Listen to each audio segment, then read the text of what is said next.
Hello Aries, welcome to a timeless justice for Aries reading, where we discuss, however, the energies of that of which I read for, which are one of two sister energies, Sekhmet, want to discuss the topic. Bear in mind that in doing so, the delivery of her giving you the messages or the insights, they may feel merciful or merciless to you, and however, be mindful that it is in true form of however which way she wishes to disclose the information. Also, keep in mind that you have decided to tap into a collective reading. This is not a personal one-to-one insight that you have signed up for, so it is very important that you utilize your discernment, take all the bits and pieces of this reading that resonate with you, and leave anything with the reading behind that may not have. Okay? Again, whatever brings you here is, again, also in true form. And a bit detail about me is that I am 7th, aka Master 7th, that reads these energies for you. Should you want to know who she is, what she's all about, her details can be found in the description box below. A little bit of clarity is that I am a master healer that provides remote wellness alignments and tarot intuitive insights, such as this. You'll also find various links in the description box to help you allocate the different content that I have made available for you into two channels that I run. Specifically in regards to the reading, feminine and masculine energies are non-gender specific. However, remember, femininity encapsulates feminine and masculine energies. Masculinity also encapsulates feminine and masculine energies. All right, on to your reading. I'm hearing the word matrix, digitized. Everything is in the exact order. Whether it is divine, that's up to your doing. That is up to your decision making. Okay? You have all the particles of all the things that matter. For you are a representation of what it means to be a stardust material. Whether you are star A, star B, star C is irrelevant, for they are all cumulatively the same. Not just because they are a star, but because they are a representation of an evolution of some kind, okay? And you're making sense of that in however emotional security can come and enter into your realm, physical well-being, and spiritual sanity. You're trying to maneuver the best sense of equilibrium within you, while also longing to maintain some sort of integrity, dignified approach to the external aspect of what it means to come in an influx with you, or come into some sort of magnetism being drawn to you. There's this space of becoming aware of the external facets of transactions for yourself, which is great, because I think that definitely comes from an internal sense of awareness that is more chances than not in a version of an alignment to you in the highest form of vibrationally that you could be in alignment. You're marking yourself into that rhythm, into that space. So you put in a lot of work, all right? Put in a lot of mental work in it. You've put a lot of it's just work, okay?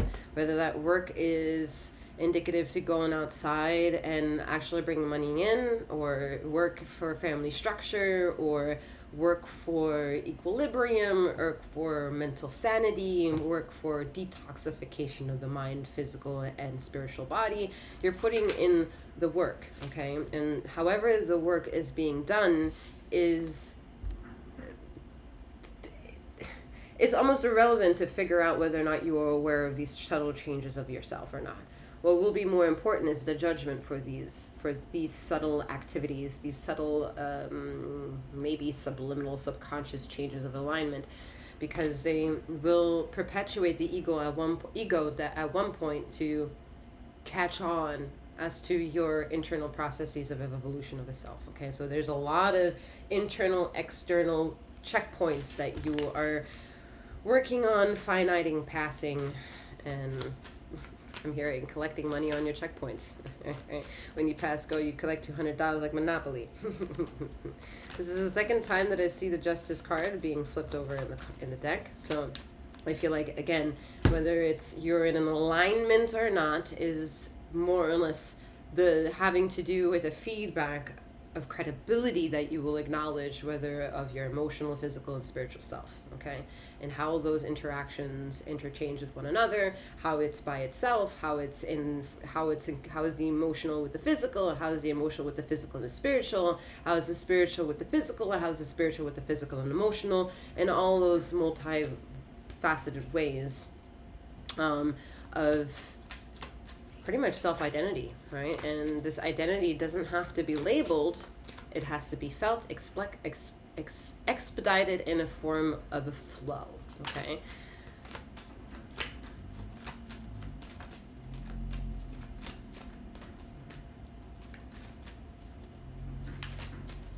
You're much more cleaner. I definitely see that. You're cleaner in at least a mind frame of some version of your body. It could either be the emotional, because I don't know who I'm talking to, right? But it's the emotional that's detoxified. You've gone through a lot of mental, maybe therapy, did a lot of affirmative affirmations, mantras. It could be journaling. It could be learning how to communicate better, listening, and speaking your truths. And then it could be physical, be going to the gym, maintaining your physical strength and aptitude, your physical flexibility, getting your all your hormones in check. And then it could be spiritual, wanting to have a permissible language with the not so norms of the day-to-day, however that may mean for you, okay? But whatever it is, one niche within the body, whether that's the emotional, whether that's the spiritual, and or again the physical, one of them is cleaner than the rest. And that is something to really maybe lean into yourself and figure out what that is, and use that as a sense of motivation to help you get alignment in the rest. Seven of Swords. Oh, Lord, I hate this card. When this card comes out, it's like instantaneous hatred. Okay, let me examine. All right, self-sabotage here. Okay, this isn't about some other person coming in and being deceptive. This is about you gaslighting the opportunities of yourself, not trusting yourself, listening to the external narrative rather than the internal plea. Look at that. Crazy. Yeah. This person doesn't know if they can trust the external narrative, but at the same time, the inner calling is asking you to trust just vulnerability and allowing the authenticity of being vulnerable to illuminate a sense of courage. It's like a wait and see dance.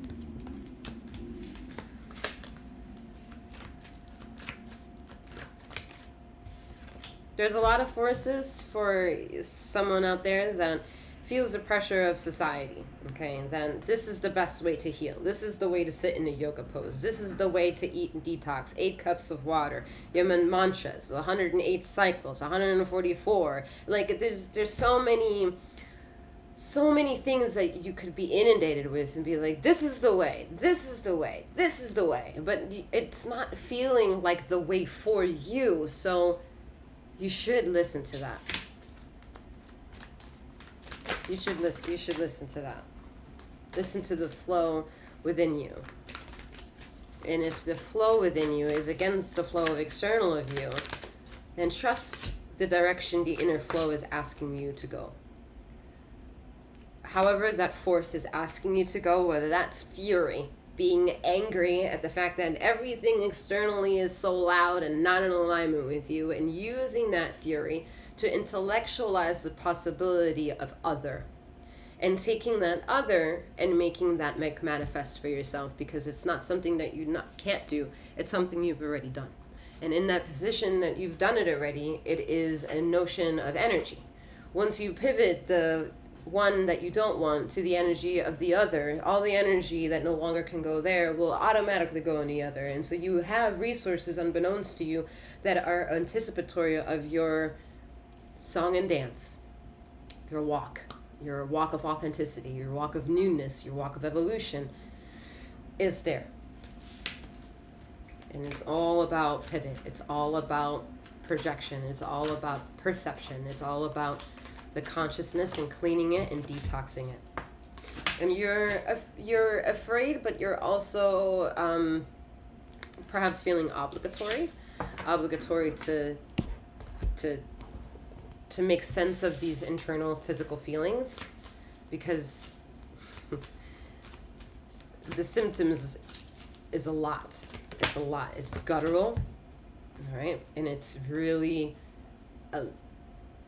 it's alluring energy, but it's also, bitch, don't try me kind of vibe. Like, I'm here, I'm in it to win it. All right, some closing out notes here for you. We have new moon intention. Oh. Things that are really not like in your favor are like easily pushed away. They've fallen off. Anything that you might feel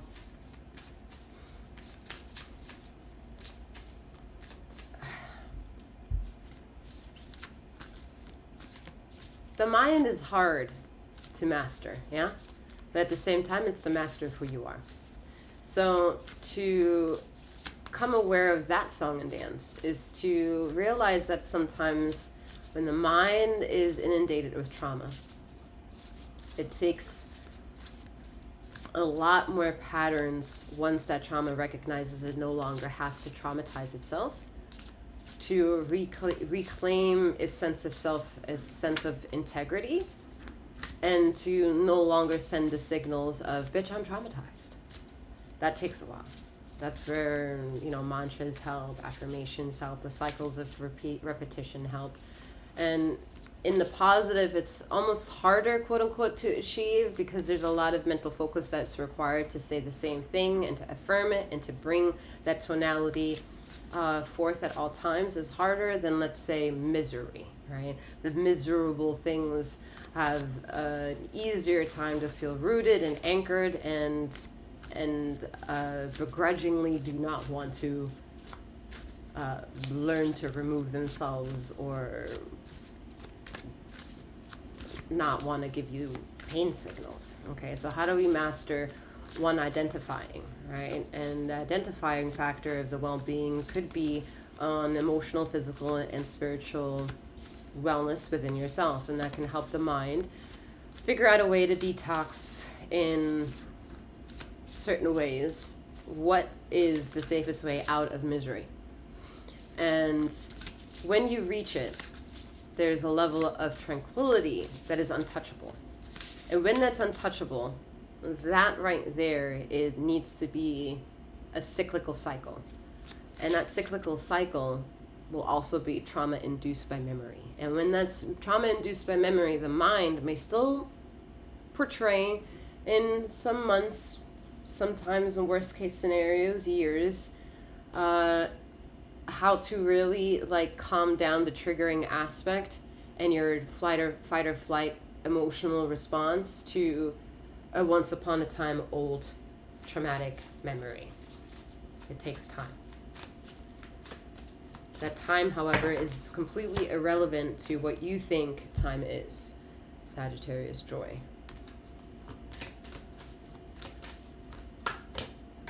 And we have Virgo clearing. So this Virgo energy, over some time ago, Aries, in this channel at least, you could not